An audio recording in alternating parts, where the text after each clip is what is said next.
Manipur ki Tangdu Leitaba Amuk Hanjillaknaba Prime Minister Narendra Modi, Manipur Da Lakpinaba Barton Touragani HAINA, SHIV SENA Manipur President MOIRANGTHEM TOMBI na PHONGDOKKHRE, Maharashtra Khongsat ki mangoy na nga sa bir Transit International Airport ta, Paumi singa unaba mada wapam si PHONGDOKKHRE mahak na Hayang Mumbai da Prime Minister Narendra Modi yaw na pangthokadoriba Maharashtra ki Chief Minister wasak lawbagi thoram madugi, Khodom chaba lawraga SHIV SENA gi maru able leaders singi, Kuthangda Prime Minister Narendra Modi da memorandum ama pisin bagaloinana Manipur da amuktang lakpiduna hauzik thokliba irang asigi warriorsin ama puraknaba thaudang lawbiyu haina taksin gani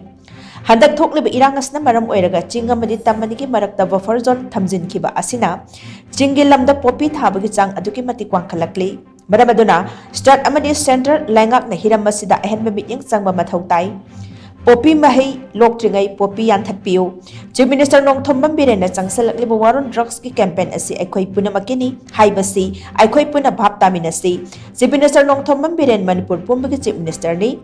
mahak tampak khaktagi natraga ching khaktagi Chief Minister natte maramaduna aikhoi puna amato oina narco terrorist singna changsalakliba lan asi punda thengnamina si haina mahak na makatana phongdokhe.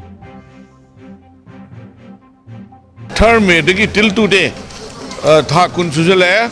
masi bawda hujik se khoi gi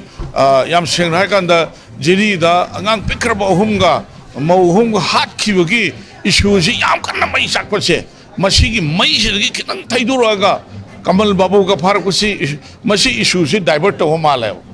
diversion to bagi adu ma por ma male masi miyam section bi phagani adu ga makhoi tha ma makhai tha ma ga ler kan da amu pothar age attack to uski maram ji yam seng har kan da pre plan tawrga tawni masi akhoi gi state forces central forces na masi khamgi ma tam oiren khale maroi na hujik manipur da thoiba khoi gi term me de gi ngasi bok da thoiba lan che amtang manipur da visit tawbiu